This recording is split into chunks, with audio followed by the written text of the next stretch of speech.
Dopo quasi 3 anni di governo il potere reale dei salari si è abbassato sempre più, è esplosa la cassa integrazione e questo governo ha rigettato anche la proposta di salario minimo legale. Adesso speriamo che sulla sicurezza la disponibilità oggi genericamente affermata si traduca in misure concrete. Noi ne abbiamo molte a partire dalla Procura Nazionale del Lavoro e soprattutto che questo governo inviti ad andare a votare sui referendum, perché ce n'è uno in particolare che è proprio volto a garantire sicurezza sul lavoro, cancellando quella giungla di appalti e subappalti che generano insicurezza.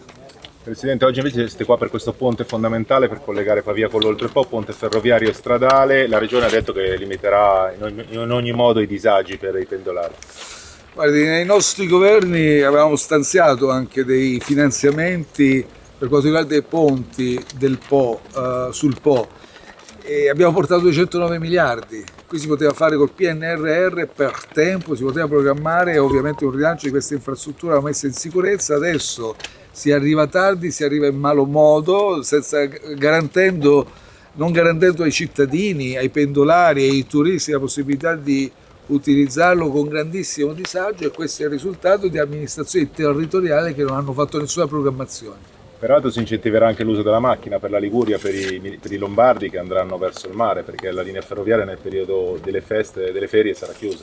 Quindi congestione, disagi vari, eccetera. Io mi chiedo, Salvini, visto che dice che il ministro delle infrastrutture e lui si dedica a tempo pieno a questo lavoro, piuttosto che programmare e bloccare 15 miliardi per il plastico del ponte sullo stretto, poteva dedicarsi qui per tempo e lavorare seriamente. Un'ultima domanda sulla sanità lombarda, che è un altro dei temi insieme ai trasporti di cui i cittadini hanno disagi. La Regione ha fatto un protocollo di intesa con i NAS per ridurre le liste d'attesa. Non si capisce, dicono, se sono i lombardi troppo malati o le liste d'attesa troppo lunghe.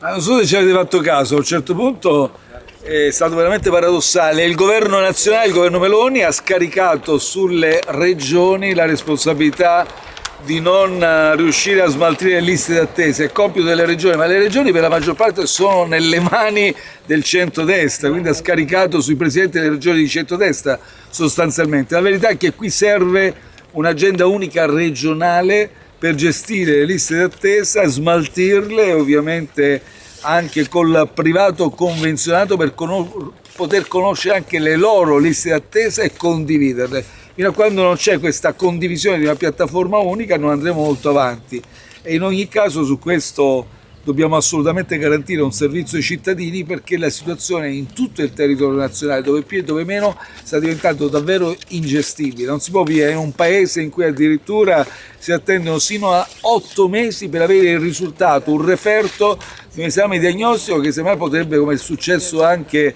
rivelare che c'è un tumore che è andato in metastasi. Grazie a tutti.